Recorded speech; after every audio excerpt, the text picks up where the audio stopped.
नमस्कार दोस्तों, very good morning. बहुत बहुत स्वागत है आपका आज की ताजा खबर में।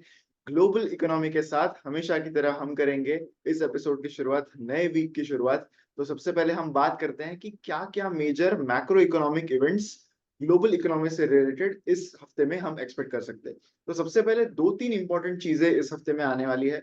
सबसे पहले तो इंटरेस्ट रेट्स पर फेडरल रिजर्व का अगली मीटिंग जो है उसकी पॉलिसी रेट्स के डिसीजंस आएंगे ऑन वेडनेसडे। सो ये एक काफी की डेरिवेटिव रहेगा। अब ये देखते हुए कि एक दो सेंट्रल बैंक्स ने ऑलरेडी रेट कट्स कर दिए हैं, तो यहाँ पर यूएस फेडरल रिजर्व का स्टांस इस पर कैसे रहेगा वो यहाँ पर देखना काफी जरूरी होगा। इसके अलावा कुछ एम्प्लॉयमेंट रिलेटेड नंबर्स के बाद अब इन्फ्लेशन रिलेटेड डेटा भी यूएस इकोनॉमी का आने वाला है। तो फ्राइडे को ऑलरेडी एम्प्लॉयमेंट का डेटा आया था, जहां पर जॉबलेस क्लेम्स, अगर हम एम्प्लॉयमेंट कैसे जनरेट हुई है वो देखें तो ठीक ठाक एम्प्लॉयमेंट जनरेट हुई है, ये नंबर से दिख रहा है। तो उससे क्लियर है कि Federal Reserve will not be in a hurry to cut rates, तो वो उस डेटा से काफी क्लियर होने लगा था।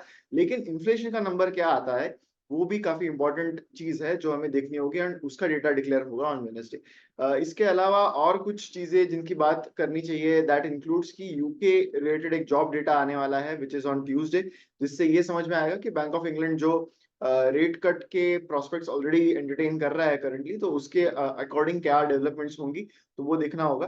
बिकॉज यूरोपियन यूनियन या फिर बैंक ऑफ कनाडा, ये सारे जो सेंट्रल बैंक है, they are already trying to cut rates here. Bank of Japan की तरफ से भी पॉलिसी रिलेटेड कुछ चीजों में क्लैरिटी एक्सपेक्टेड है इन दिस वीक। उनके जो सेंट्रल बैंक के जो गवर्नर है, उन्होंने हिंट किया है कि कुछ टेपरिंग हो सकता है about the long standard quantitative easing program. तो काफी समय बाद, काफी काफी समय के लिए बैंक ऑफ जापान ने जो है वो रेट कट का प्रोग्राम कैरी ऑन किया था, ताकि ताकि जो इकोनॉमिक एक्टिविटी है वो बूस्ट हो सके। लेकिन अब वो टेपरिंग एनवायरनमेंट की तरफ वापस बढ़ने लगे हैं, तो उस पर भी एक इंपॉर्टेंट अपडेट फ्राइडे को एक्सपेक्टेड है फ्रॉम दी जापानीज इकोनॉमी। तो अगली न्यूज है अबाउट सऊदी अरामको। तो सऊदी अरामको ने रिसेंटली ही कुछ शेयर्स सेल किए थे इन अ शेयर ऑफरिंग, जहां पर उन्होंने ये बताया है, ये डिस्क्लोजर उन्होंने दिया है कि majority of the shares were bought by foreign investors, so investors which are out of Saudi Arabia. तो रिसेंटली ही उन्होंने अपना एक टारगेट रेज किया था of selling shares and raising money of around 11.2 billion dollars.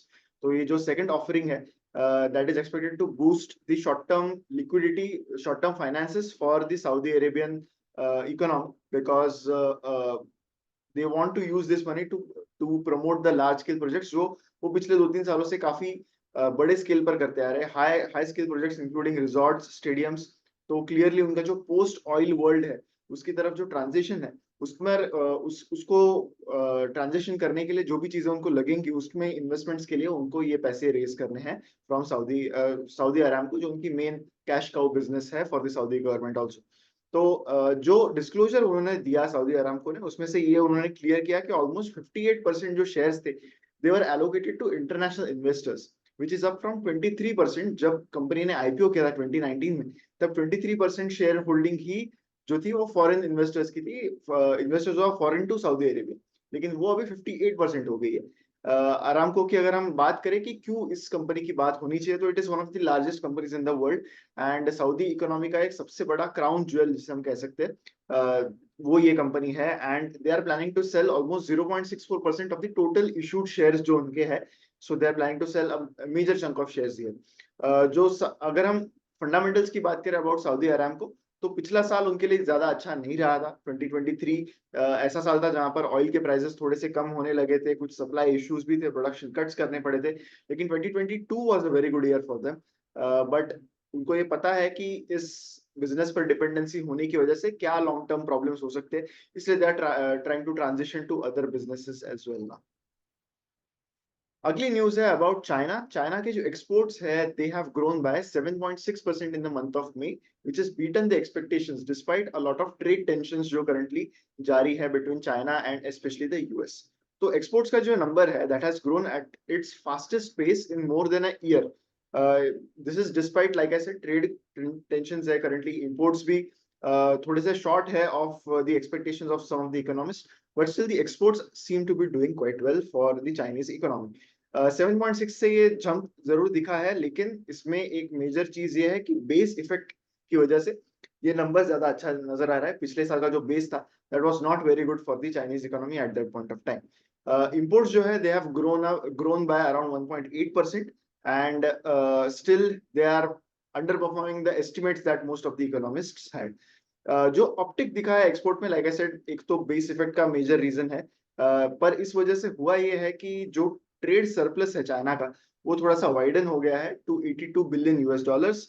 जो ग्रोथ है exports में वो जो हम ट्रेड टेंशन बता रहे थे, वो ट्रेड टेंशन एग्जैक्टली क्या है? तो रिसेंटली आपने न्यूज में ये सुना होगा कि यूएस जो है वो टैरिफ रैंप अप करने की कोशिश कर रहा है on Chinese made electric cars. Europe भी कुछ सिमिलर लेवी लगाने की कोशिश जारी रख रही है। तो ये सारी चीजें करंटली हो रही है। लेकिन एक्सपोर्ट्स अगर ग्रो हुए हैं चाइना के इकोनॉमी के, तो वो किस सेक्टर के हुए हैं? तो steel, automobiles, home appliances and ships, ये कुछ इंपॉर्टेंट सेक्टर्स थे जहां पर सबसे ज्यादा ग्रोथ नजर आई। ऑटोमोबाइल्स जो है वो एक फास्टेस्ट रेट पर क्लाइम हुए for China. China exported around 5,69,000 cars, which is a growth rate of around 27% compared to the same month in the last year.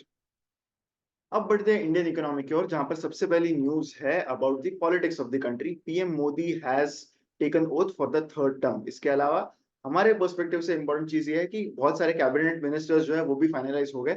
Although उनके क्या पोर्टफोलियोज होंगे ये अब तक देखने वाली बात होगी, but a lot of names have come up and it seems right now कि फाइनेंस मिनिस्टर निर्मला सीतारमन जी जो है वो कंटिन्यू करेंगे। बट ये देखना हमें जरूरी होगा for a lot of sectors, जैसे पावर मिनिस्टर जो है वो कौन, किसको ये पावर मिनिस्ट्री का पोर्टफोलियो दिया जाएगा, वो देखना काफी इंटरेस्टिंग बात होगी। But as many as 72 ministers जो थे they have taken the oath of office, जिसमें से 30 मिनिस्टर्स जो है वो कैबिनेट रैंक के होंगे and 36 will be ministers of state. तो आगे लाइक आई सेड सबसे इंटरेस्टिंग चीज ये देखनी होगी यहाँ पर कि पावर मिनिस्टर या फिर जो बाकी सारे इंटरेस्टिंग पोर्टफोलियोज है जिनके ऊपर डिपेंडेंट बहुत सारे sectors of the Indian economy है। तो इसलिए that's a very key monitorable जो हम यहाँ पर करंटली मॉनिटर करेंगे एंड पोर्टफोलियोज जो है इन मिनिस्टर्स के that will be out very soon as well. The next news is about the FPIs, जिन्होंने इस मंथ में क्या क्या एक्टिविटी इंडियन मार्केट्स में दिखाई है। तो ऑलमोस्ट 14,800 रुपीज के जो इक्विटीज है वो सेल किए हैं एफपीआईज ने। एंड इट सीम्स कि चाइनीज स्टॉक वैल्यूएशंस जो है वो करंटली उनको अट्रैक्टिव नजर आ रहे हैं। ये आउटफ्लो ऐसे टाइम पर आ रहा है जब मई के मंथ में ऑलरेडी अराउंड 26,000 करोड़ का सेलिंग, उन्होंने नेट सेलिंग जो है वो इस पूरे मंथ में किया था। एंड मोर देन 8,700 करोड़ उन्होंने अप्रैल में भी किया था। सो वो प्री इलेक्शन जिटर्स नजर आ रहे थे। लेकिन जो एक्टिविटी इस मंथ में हुई है वो मेनली जो एक्सपेक्टेशन थे कि कितने सीट्स आएंगे of the incumbent government and जो एक्चुअल सीट्स आए, उस वजह से हो सकता है कि ज्यादा एफपीआई ने यहाँ पर सेलिंग किया हो। अकॉर्डिंग टू द डेटा, जो नेट विड्रॉल हुआ है वो 14,794 करोड़ का हुआ है till 7th of June. And majorly general election के रिजल्ट से ही इन्फ्लुएंस्ड ये करंटली नजर आ रहा है। जैसे कि आप जानते होंगे कि ऐसा एक्सपेक्टेड था कि एक सिंगल पार्टी गवर्नमेंट अगेन आ सकती है, लेकिन एक कोलिशन गवर्नमेंट यहाँ पर फॉर्म होने जा रही है। तो इस वजह से FPIs might be feeling a bit tensed about investing in India right now. They have recently अगर हम देखें तो एक वेट एंड वॉच अप्रोच उन्होंने इंप्लीमेंट करते हुए नजर आए हैं and that seems to be continuing here. FPI का पेसिमिज्म रिगार्डिंग चाइनीज स्टॉक्स थोड़ा सा कम होता हुआ नजर आ रहा है एंड अभी भी जो ट्रेंड है of investing in Chinese stocks that seems to be picking up right now among foreign institutional investors. अगर हम डेट मार्केट की अगर हम बात करें, इंडिया के डेट मार्केट की, तो FPI still continue to invest a lot of money in the debt market of India. Almost 4,000 crore invest किए हैं डेट मार्केट में in the month of June so far. इसके पहले के मंथ्स में भी काफी अच्छे नंबर्स ऑलरेडी रिपोर्ट किए जा रहे हैं। मॉर्गन स्टैनली ने ऑब्वियसली इंडिया का जो बॉन्ड इंडेक्स है वो भी उसमें इंक्लूड किया है। So that's a major reason why this is happened. Stock wise updates की ओर बढ़ते हैं। सबसे पहली अपडेट है रिगार्डिंग कोको कोला। तो कोको कोला जो कंपनी है that plans to invest 700 crore in a greenfield plant in Telangana. तो कोको कोला का जो बॉटलर है इंडिया में that goes by the name HCCB, यानी हिंदुस्तान कोको कोला बेवरेजेस। जैसे पेप्सी के लिए वरुण बेवरेजेस है, वैसे ही कोको कोला के लिए HCCB जो कंपनी है वो है। एंड उन्होंने ये अनाउंस किया है कि they are opening their wholly their complete bottling plant here of by investing around 700 crore rupees. So it's a big investment for this bottling plant. HCCB जो company है that's a wholly owned subsidiary of Coca-Cola beverages. Coca-Cola जो main company है US में, उनकी ये subsidiary है। तो it seems that they are also gearing up for the competition against Pepsi in India. Additionally, HCCB जो है that is also gearing up to commence a commercial production उनकी एक रिसेंटली ओपन फैसिलिटी है of around 1600 crore जो उन्होंने हैदराबाद के पास इससे पहले अनाउंस की थी, तो वो भी कमर्शियल प्रोडक्शन स्टार्ट करने वाली है। एंड वरुण बेवरेजेस जैसे स्टॉक का इसके लिए क्या रिएक्शन होता है, वो काफी देखने वाली बात यहाँ पर इस न्यूज के डेवलपमेंट से हो सकती है। बजाज फाइनेंस का जो आर्म है बजाज हाउसिंग फाइनेंस, उन्होंने ड्राफ्ट पेपर्स जो है वो फाइल कर दिए हैं for an IPO of up to 7,000 crore rupees.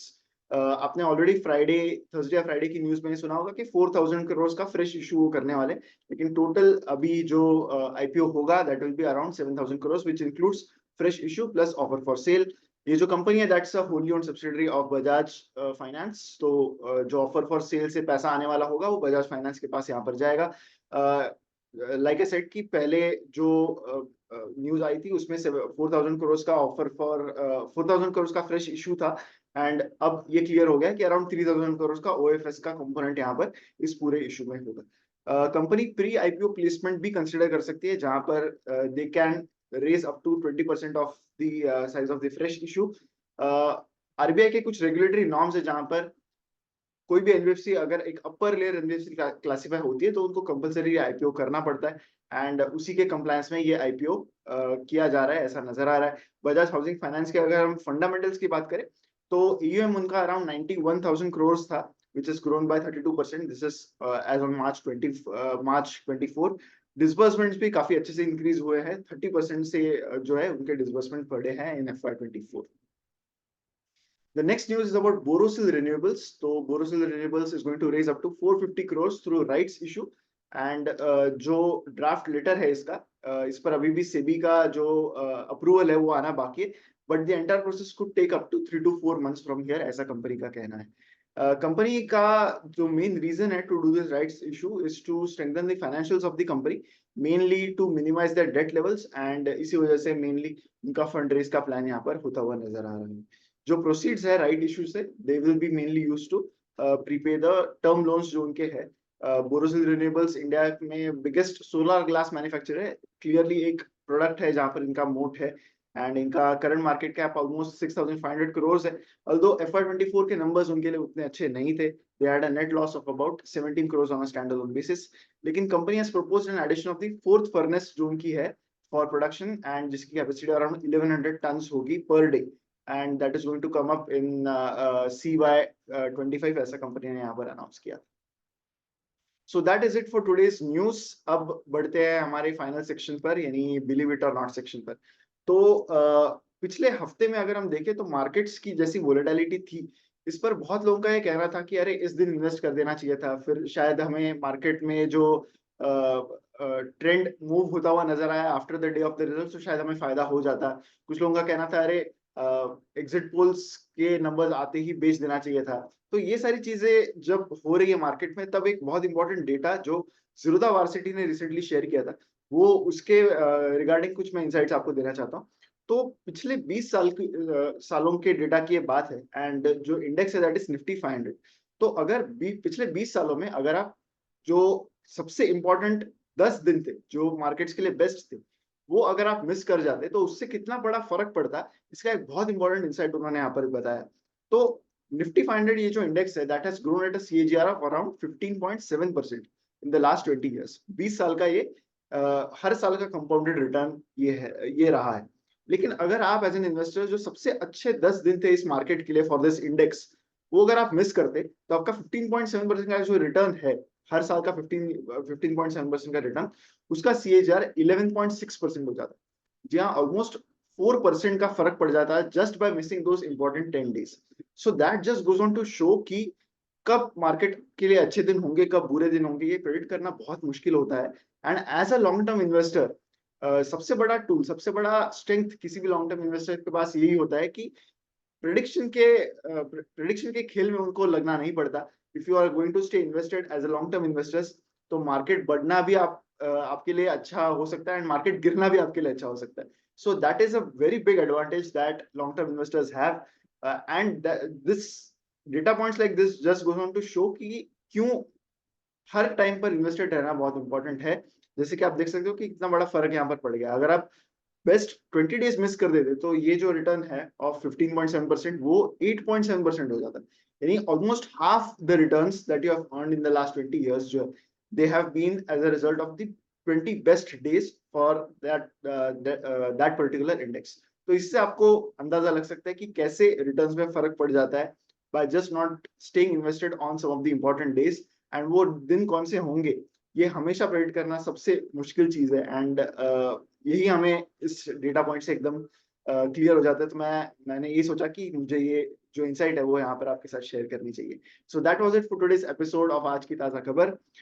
मैं आशा करता हूँ कि वीडियो आपको अच्छा लगा होगा. वीडियो को लाइक करना मत भूलिए एंड शेयर भी कीजिए विद मैक्सिमम पीपल. हम मिलेंगे अगले वीडियो में. Thank you so much.